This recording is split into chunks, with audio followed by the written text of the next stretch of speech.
Welcome, my friends. It's really good to have you here. I want to let you know that I had a different video prepared. Same art journaling session, but different narrative. And I got lost. And so here I am a couple of days later. And I believe it was divinely orchestrated, like all things are, to be able to share with you some of the benefits of this process as time unfolds. So here we are at my art table, and the theme of this morning was water. And I had just had a 13-hour period where I was crying a lot, and it was a torrential cry that was full of a lot of despair and disappointment.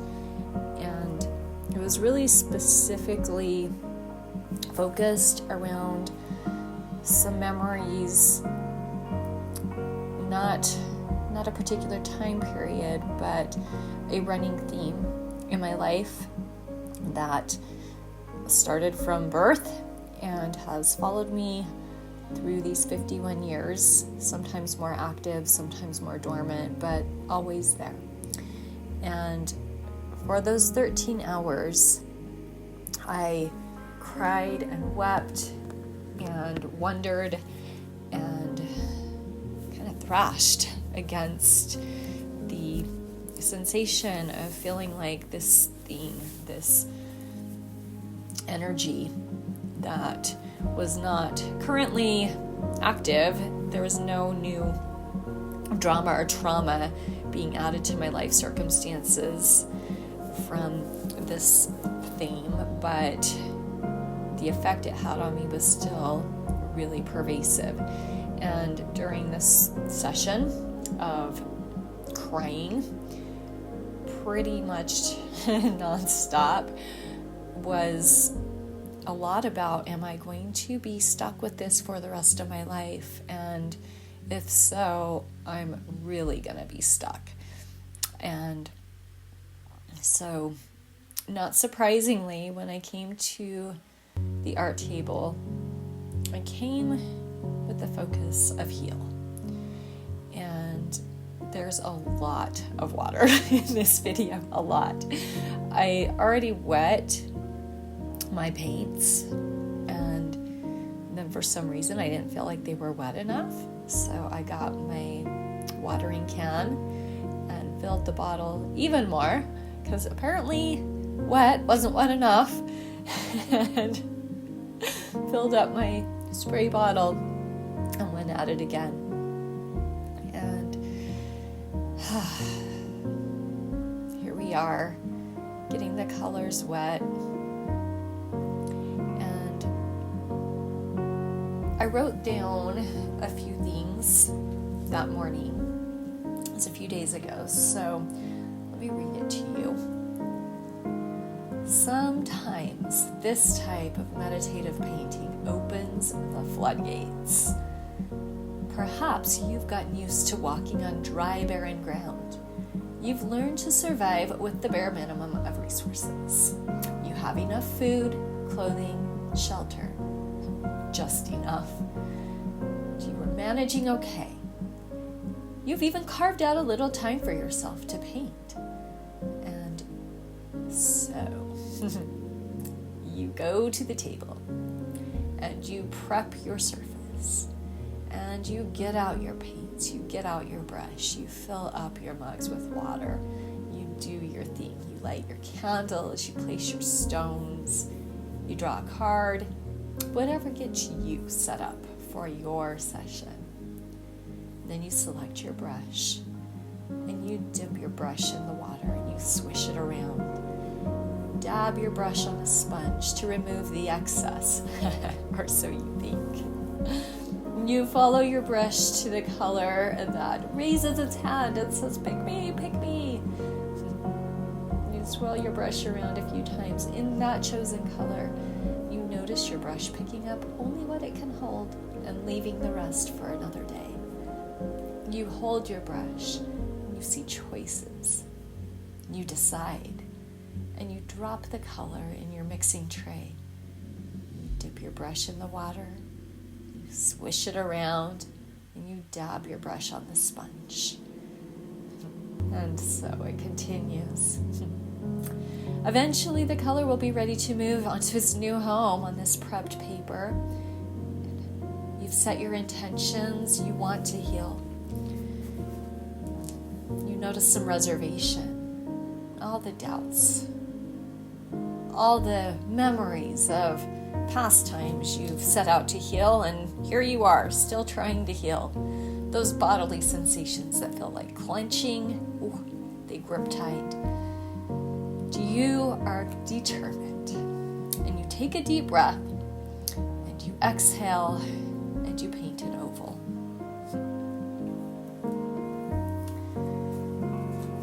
So,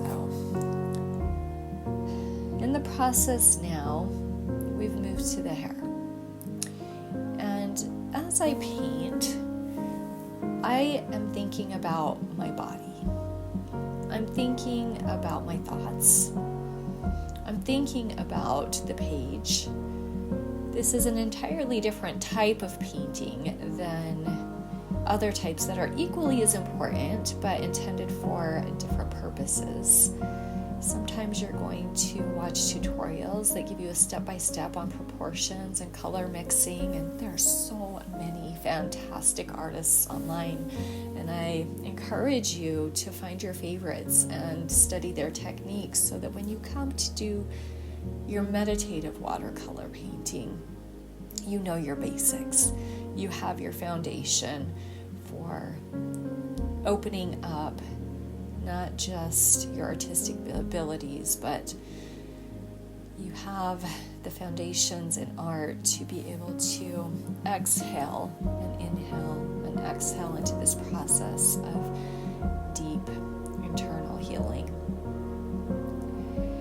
And it's taken me a while to get to my approach, and of course, drawing an oval and drawing basic shapes for a body, basic shapes that match your hairstyle and your eyes, your nose, your mouth, your ears, is a beautiful portal into your own body, into your own chakra system.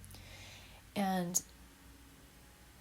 it doesn't just have to be the head, the brow, and the throat, but that's where I am working currently. And for you, you may feel more clenched, more hurting in different areas of your body. So explore that. And you can start with stick figures. Honestly, your skill level should not affect the effectiveness of this healing. And in fact, when you look at your work and you judge it harshly, that also creates a fantastic portal into the magic and mystery of the wounds that you are holding that are preventing you from knowing your full greatness, your full intelligence. Those wounds are like a metal trap around an animal that keeps you from really expressing what you want to express. So there's great motivation to go through this process, even though it can be painful. I mean, honestly, I'm asking you to be willing to cry for 13 hours straight. Like, what same person is going to watch this video and say, yeah, I think that sounds like a great idea. I get it. Like, the process is not crazy enticing for the average person that is looking to feel as comfortable as possible. But comfort is not the same thing as fully alive. And not crying is not the same thing as being truly free. And if you are like me, if you value freedom, if you value joy, not just survival, but free joy, then this process is for you. So, having enough self-love, trusting enough that you have a whole team of friends in the light that are here to support you through this healing journey. And it won't be as bad as you think it's going to be. And you are protected. Your deep peace is nestled safely in your body, tucked away behind this healing that needs to happen. So we're going to do our best to make it fun.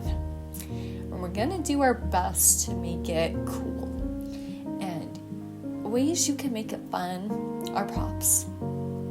Candles, stones, dirt, plants. I'm a little witchy, right? And it's fun.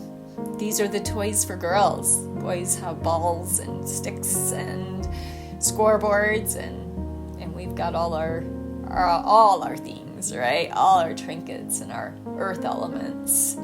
And if money is an issue, start with the cheap materials you used in elementary school and find what you've got laying around and go on a little walk and look for special stones that have pictures in them that speak to your heart. It's like cloud watching in the rocks. Go get yourself some rocks. Throw a little color on them, stamp or two. You don't need fancy brushes. I have a lot of brushes, and I have 3 that I basically use right now. They're the 3 I always go back to, even though I have a whole variety of choices, and I may not go to all these same brushes for the rest of my life. In fact, I know I won't, but right now that's where I'm at, and I've done it with one. In fact, I started chakra girling, and the 12 points of light came into existence with a spiral-bound college-ruled notebook and a mechanical pencil. That's all I had. We had very little furniture. We had just gone through the Great Recession in our family. We're not set up to avoid the loss that so many of us experienced. We had a lot to learn and grow from, and we ended up losing all of our possessions except for what would fit. I'm reading the word heal. What would fit inside our Ford Explorer.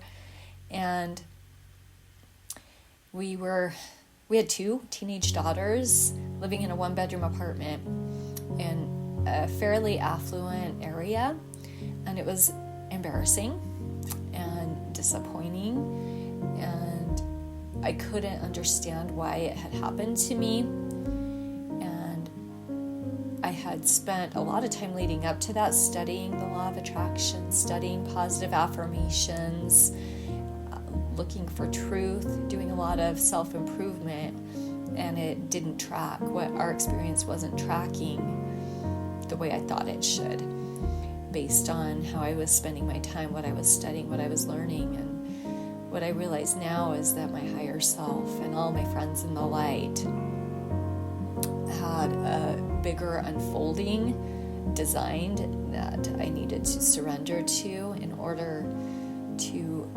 fully heal from not just my own wounds, but the wounds of my ancestors and my posterity.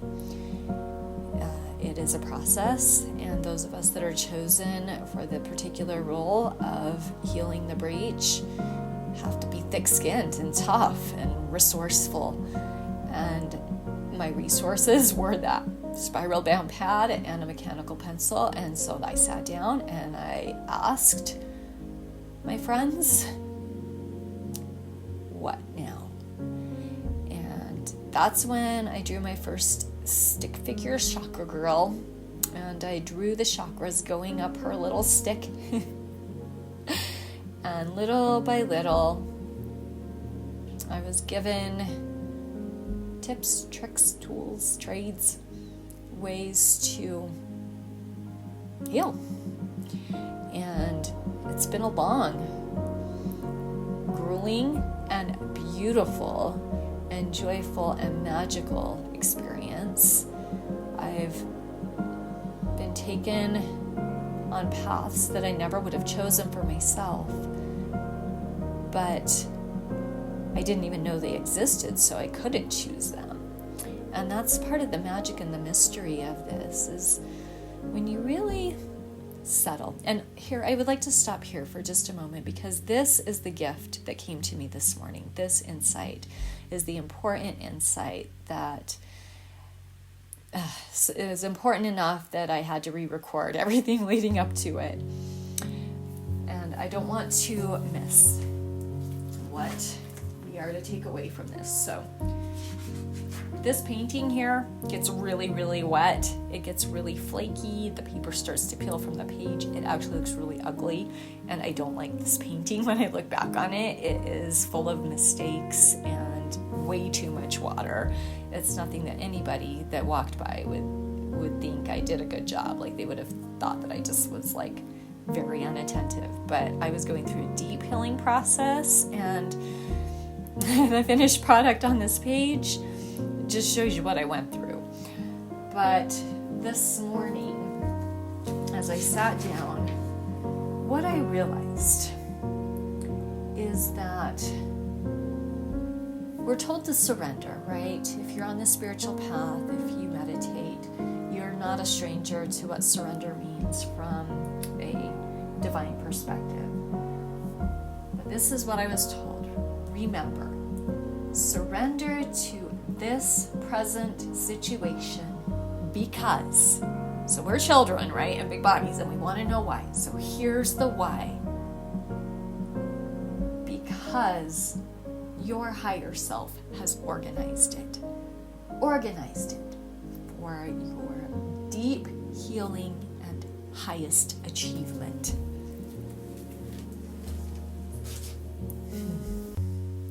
So sit with that. The reason that we go through this healing process is, yes, for deep peace. And beyond that, our highest achievement. So here we have that waterlogged painting. So waterlogged. So sad. So sad.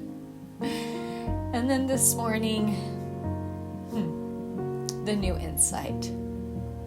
Surrender, because our higher self has organized this for our deepest peace, our best healing, and our highest achievement. So much love to you.